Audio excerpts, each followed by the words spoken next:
Linubog ng baha ang ilang kalsada sa Metro Manila dahil sa walang tigil na ulan na dulot po ng habagat. Stranded tuloy ang maraming commuters at motorista at nagresulta sa buhol-buhol na traffic.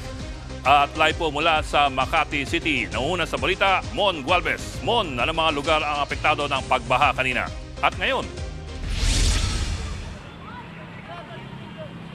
Yes, Bok, ngayon baha pa rin o mataas pa rin ang tubig dito sa bahagi ng Hillpuyat Avenue dito sa Makati City. Malapit ito halos dito sa corner ng Osmeña Highway na nagpapabagal ng takbo ng mga motorista at nagpapahirap din sa mga commuter na pauwi na sana, no? Mga empleyado pauwi na sana ng kanilang mga bahay matapos ngang pauwiin ng maaga mula sa kanilang mga trabaho. Alam mo, Bok, mga kapatid, 2 beses binaha itong specific na lugar ngayong araw. Nagsimula yan kaninang bandang alas 9 na umaga kung saan hindi makadaan ng mga motorsiklo sa sasakyan dahil sa mataas na baha. Ang resulta niyan, sandaling humupa yung baha dito sa lugar matapos huminto yung ulan around 10 a.m. to 12 noon. Pero bandang alauna ng hapon, bigla na namang bumagsak ang malakas na ulan dito sa lugar kaya nagresulta na naman ng baha. May ilang commuter na naglakas loob ng lumusong dito sa baha, kabilang dyan yung mga empleyadong binabanggit nga natin na pinauwi ng maaga dahil sa masamang panahon. Dismayado tuloy ang ilan sa kanila dahil sa tila wala raw pakinabang ng mga flood control project. Pakinggan natin ito. Dito po napapatunayan na wala pong nangyayari sa mga flood control project ng mga politicians natin. I know naman na capable ang Philippines in mitigating this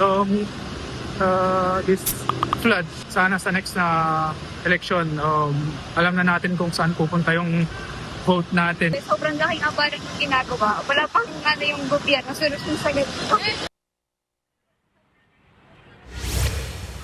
Bukod dito sa Buendia sa Makati, nagmistula ring parking lot, no? Yung malaking bahagi naman ng South Luzon Expressway o SLEX at Skyway kaninang umaga yan. Binaha kasi ang ilang bahagi ng SLEX kaya nagresulta ito sa halos wala ng galawang traffic. May ilan na 3 oras ang biyahe mula Laguna hanggang Pasay dahil lang sa traffic. Napilitan tuloy maglakad ang ilang commuters sa bahagi naman ng Nicos SLEX. Bok? Mon, so anong paliwanag ng MMDA kung bakit binabaha ang mga kalsadang ito? Well, Bok, sabi ng MMDA, tila nabulunan daw yung drainage ng areang ito, no? Dahil daw sa dami o laki ng volume ng ulang bumagsak ngayong araw pa lamang. Ang isang takip nga ng manhole na nakunan namin sa may Osmeña Highway, halos bumubulwak na yung tubig. Bukod sa ulan, nakadagdag din daw sa problema yung mga basura na nakukuha mula sa Tripa de Galina, Estero de Tripa de Galina, na siyang bagsakan ng tubig dito sa lugar. At payo nila sa mga motorista, huwag daw barahan yung mga kalsada para iwas traffic, lalo na kung gutter deep lang naman daw ang baha. Pakinggan natin ang pahayag ni MMDA Flood Control and Sewerage Management Office Director Mark Navarro. Advice natin sana sa mga kababayan natin, no? Know your car. Know your car. Know the limits of your car. Kasi kung ikaw naman ay SUV, dapat hindi ka na humihinto sa mga gutter deep lang dahil kayang-kaya na ng kotse mo yan.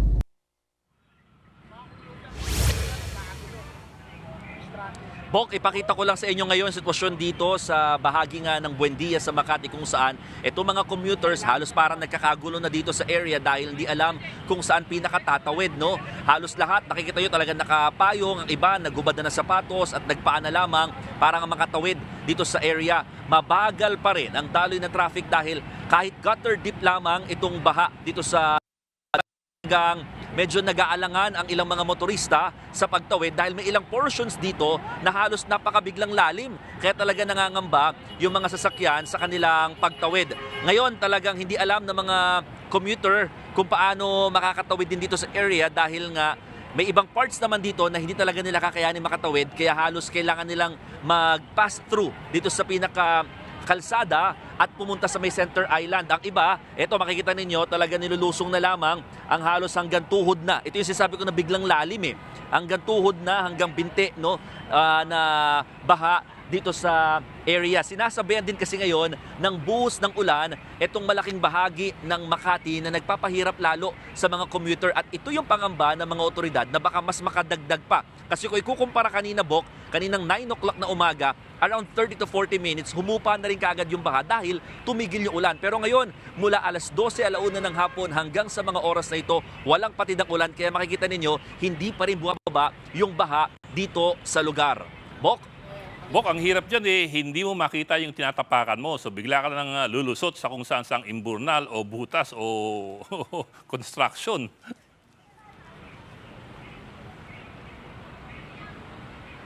Exactly, Bok. Yan yung pinakapangamba ng mga commuter nating kapatid dahil nga wala talaga silang makita, no? Ang kulay ho ng tubig dito ng baha ay talagang sobrang itim na kaya kakapain mo na lang talaga para makatawid ka. Kanina may mga ilang mga kabataan na nag-aalok ng sakay para sa mga kolong-kolong na tinatawag habang yung iba naman ginaguide yung mga commuters na may areas na malalalim dito, pinapaiwasan nila yon sa mga naglalakad at pinapapunta na lamang sa may Center Island which is the safest kahit papano. Kaso nga lang malayo-layo ang lalakarin at iikutin ng mga commuters o mga naglalakad dito sa mga oras na ito. Again, medyo talagang kailangan mag-ingat ang mga kapatid nating lulusong sa baha dahil yun nga, hindi mo talaga makita yung pinakaapakan mo, tatansyahin talagang kakapain mo na lamang para makatawid ka. At may mga sinarado na rin talagang area dito para nga talagang makasiguro na rin na safe yung mga commuter rather na maglalakad dito sa area. Ito si ate, tingnan mo, pakita ko lang tayo kung makikita ninyo, Bok. Talagang ang lalim, sinubukan pero hindi kinaya. Tumayo rin talaga kaagad. Okay, sige, hindi na pala natin nakikita yon. Bok, balik sa'yo. Well, sabi mo nga, yung iba dyan minsan nagtatanggal ng sapatos para lumusong sa baha. Pero delikado yan kasi leptospirosis ang kalaban mo dyan. At pangalawa, hindi mo malaman kung may bubog dyan, may bakal, o may tipak ng bato at magkasugat ka at diretso lepto.